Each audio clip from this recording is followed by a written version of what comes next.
Welcome back, everyone. So excited today to have my friend Brenda McNulty on the show. If you don't know her, you have not been to a DSO show in the last umpteen years. I'm kidding. Maybe it's not umpteen years, but it's been a little while. So, Brenda McNulty is a dynamic force in the dental industry, boasting over 30 years of rich experience. That's not possible. She doesn't look that old. She doesn't even look 30 years old. That spans both clinical and business, which we're going to get into. As the owner of DSO Facts, she has cemented her reputation as an expert in transforming dental practices through innovative training and accountability systems. Brenda's depth of knowledge and practical expertise uniquely position her to address the multifaceted challenges faced by dental practices today. And boy, aren't those challenges? I love multifaceted. That's beautiful. Brenda, welcome to the show. Thank you so much. I'm really excited to be on it. I mean, we've known each other for the longest time, and it just seems like it took you forever to invite me on your podcast. So, Well, she calls me out right out of the gun. I love it. So, all of my regular listeners, like whenever you see Brenda next, just be like, well done. He needs somebody to put him in his place. So, good for you. Absolutely. Well, and I love that your business is called DSO Facts because I have a problem saying the word facts. So, people think facts like, yeah, he probably does have a fax machine in his house. I do not. If anybody's wondering, if anybody needs to come over and fact check me that I don't have a fax machine. So, how did you come up with that name? I love it. So, it's pretty straightforward and simple, but where's the inspiration behind the name? Please tell me. well, honestly, I was at a big DSO meeting and I was speaking to a bunch of these large DSO executives. And they said, you know what we need? We need somebody who can be fractional with our business and can hold somebody accountable and coach them and train them and just make it simple. So I'm like, that spells facts. So that's where I came up with DSO Facts. And together with these DSO executives, we kind of put together what the business was going to look like. And I took off from there. Love it. Love hearing that. And so, let me ask you this, if you could just share with the listening audience. I have individuals that listen, right, from the manufacturing side to clinical to dentists to those that work in the back to those that are entrepreneurs. So could you just share with my listening audience, when you say a fractional role or somebody that does fractional work, could you just give us your definition of that, just for some clarity purposes? I know for me, when I first heard that, not too long ago, I was like, fractional, it sounded like fracking, like we were going for oil or we were going for gas, like a half a mile or a mile below the surface of the earth. So could you share that, please? Of course. So, what a fractional person is, it's basically someone that you share part time. They partner with you part time and with somebody else part time, but it's a C suite executive in certain fields. So, instead of having to hire a training officer and somebody in your RCM department, all these different things, you can hire somebody for a fraction of their time. So, what it works out to be is I get to help multiple clients. I get to work the hours that work best for them and for me, but I'm a true partner with them for success. Excellent. And as a fractional training officer, tell us a little bit about what types of trainings that you do. So, what is your subject matter set? If you've been in the industry 30 years, you've probably seen it all, and you talk about both clinical and business side. So, give us a little bit of flavor of some of the training that you do. Of course. So, of course, I do a lot of business training, phone skills, RCM management, case acceptance. So, the bread and butter of every practice, I do those.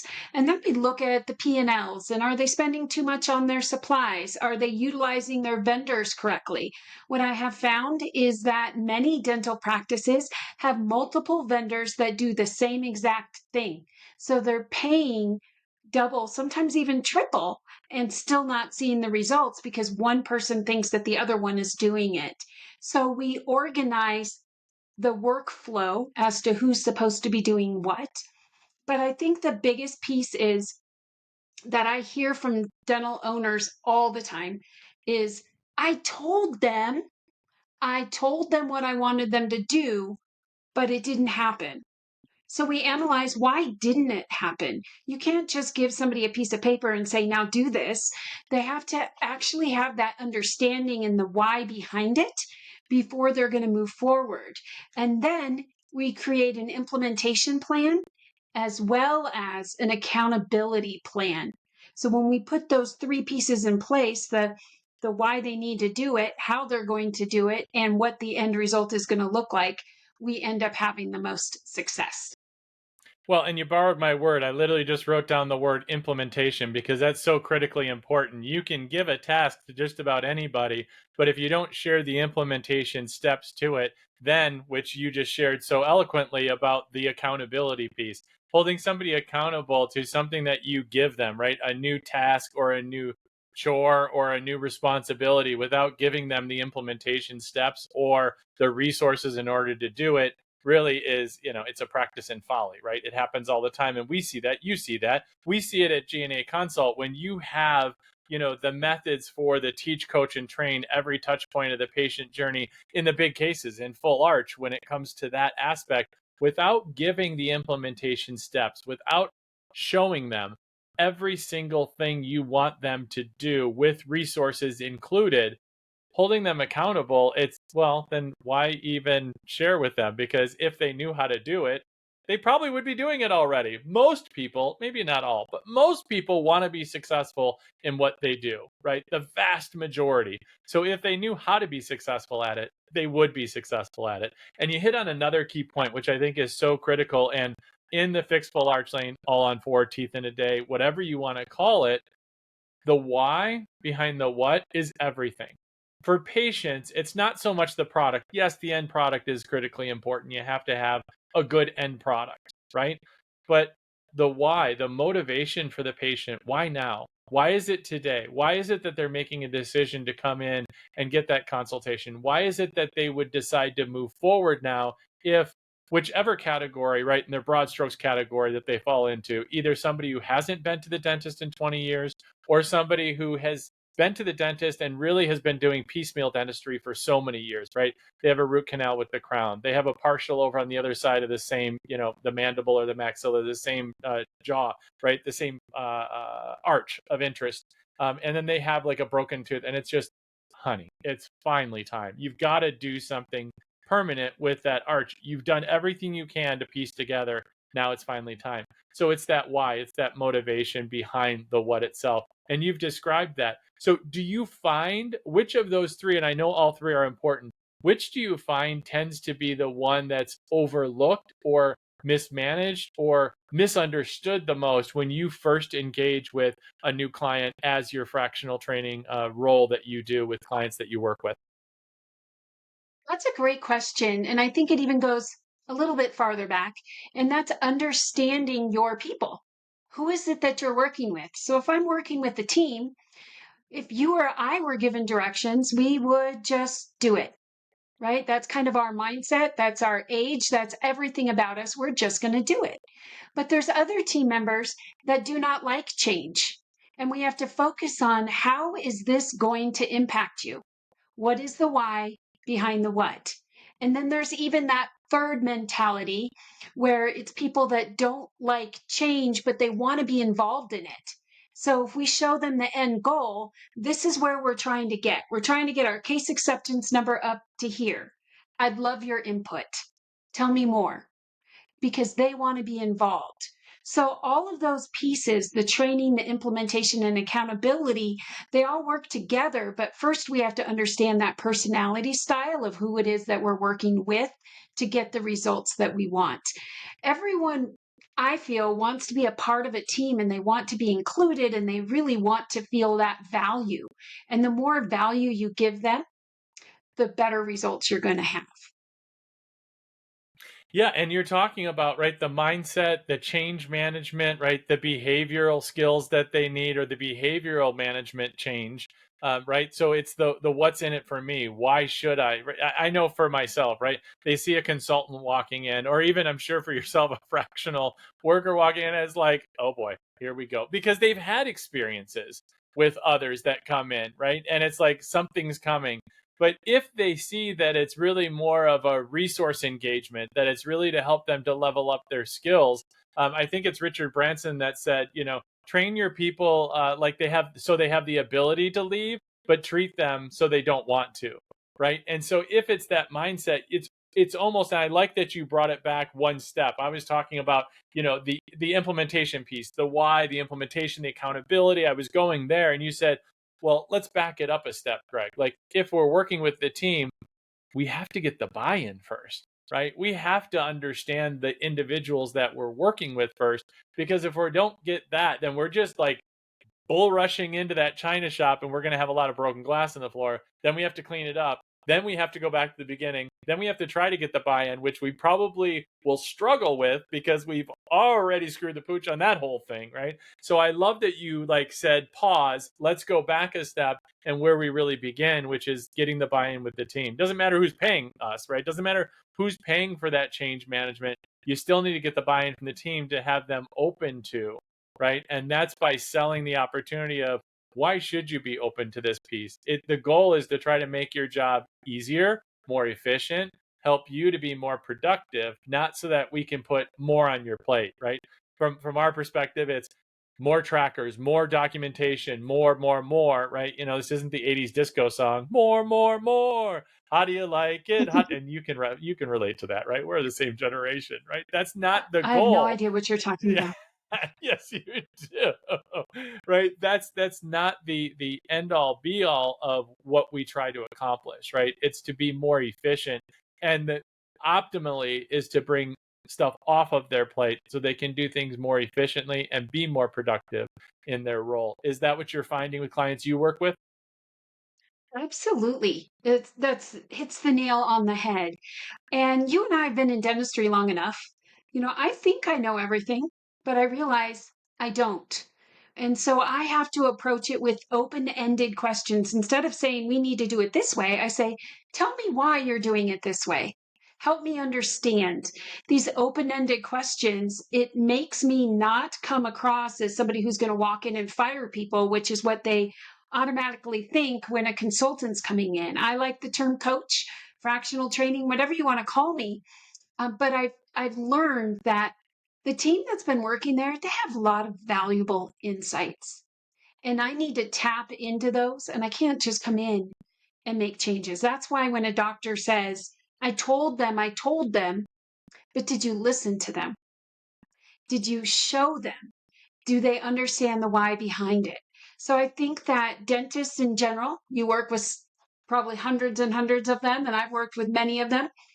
They tend to have the personality that's like get her done. They're entrepreneurs, they own their practice, and they think that they can just say do it, and that's the way it happens. But with all these different generations that are in the workforce, that's why they need people like us who can interpret their actions, their verbal skills, and make the change happen.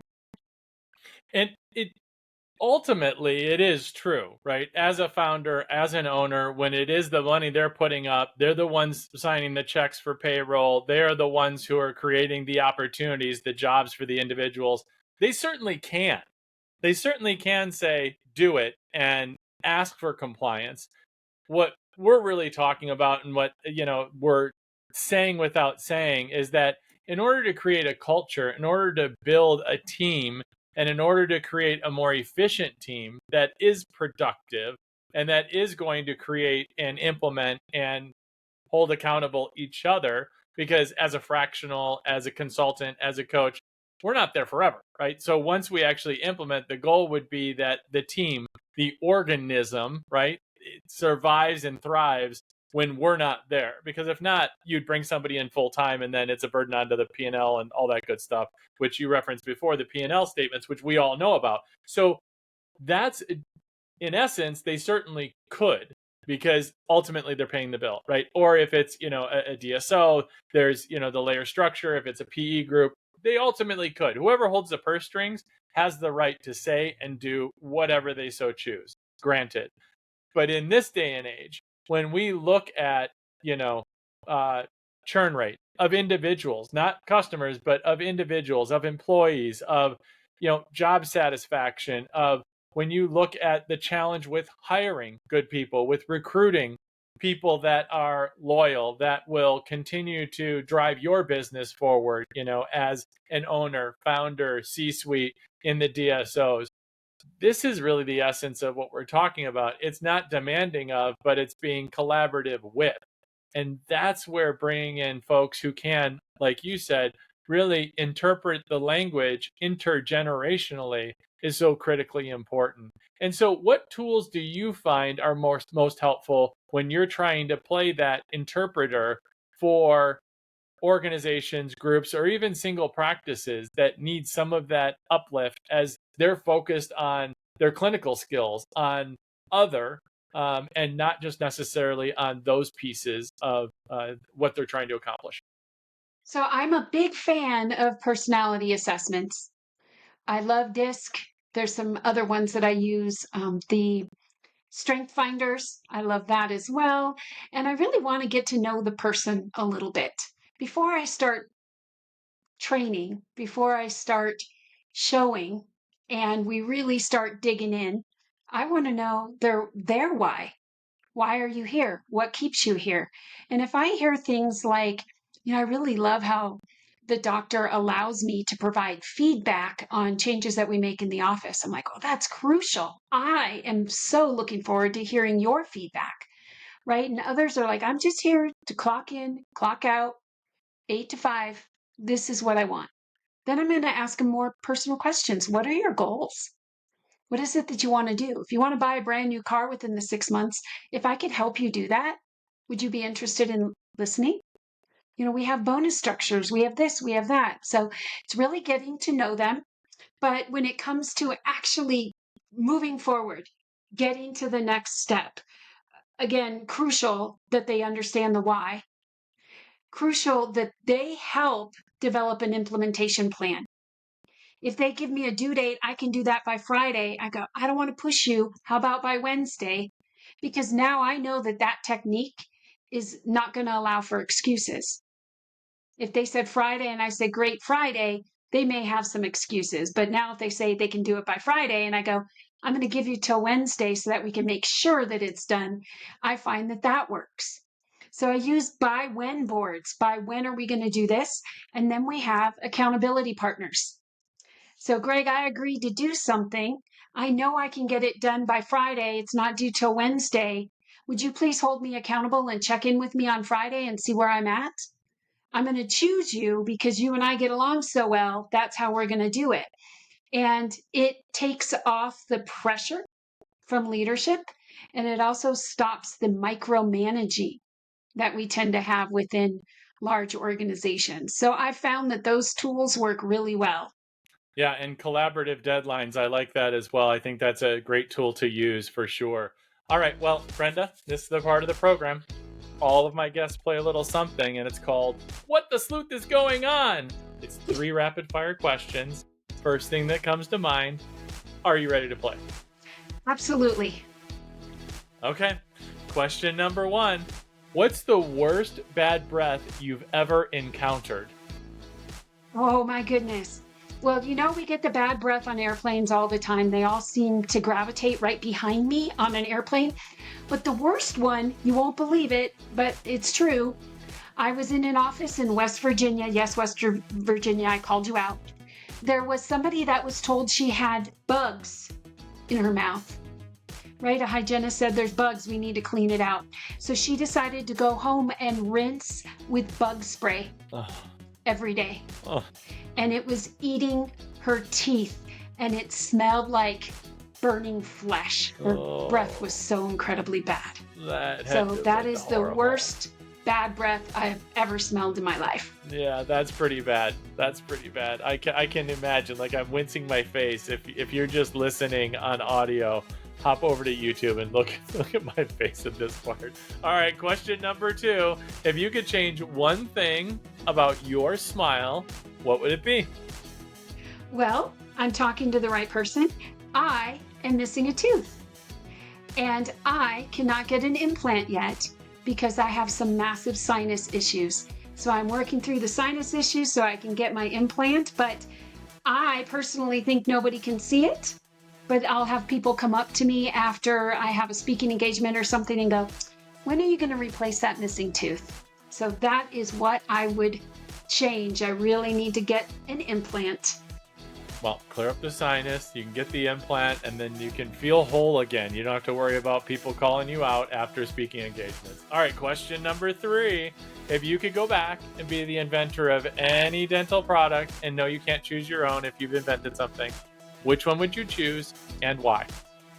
I would choose the air flossers because I absolutely cannot go a day without using my air flosser. If I don't use it, I pretty much think that I have a chunk of steak stuck between my teeth. I think it's the best invention along with my Sonicare toothbrush. Yes, I called them out too, but those two things, I even have a travel one that I take with me. It's just something I can't live without. Or if you don't use it, maybe you feel like you've got bugs in your teeth and then you have to use some bug spray. Just saying. I mean, just to go That's back right. to your question. That could be. Well, Brenda, it has been a true pleasure. So in the last few minutes, I want to respect your time and my listening audience. Is there anything I haven't asked you today that you want to lift up, call out, share with my listening audience before I let you go? Yes, I do. I would like to say the why. Why do I do what I do? Please. And my why is because I saw a need in the market for people to be able to hire highly qualified people, but not at a full time rate. And I feel that the knowledge that I have, that I bring to the table, and the collective knowledge of all of my network, I'm always able to point my clients in the right direction. So, my why is to see them successful, to partner with them, and to make those light bulb moments go on for all of my clients and their team members. So, I love what I do, and I'm sure you do too.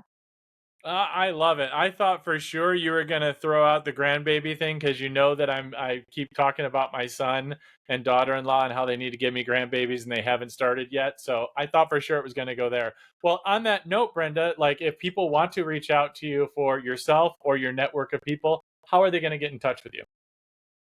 Very easily. I'm all over social media. Not as much as I probably should be, but I'm on Facebook and LinkedIn and everything under Brenda McNulty. But my website is DSO Facts, as in FACTS .net. So remember, it's .net, dsofacts.net.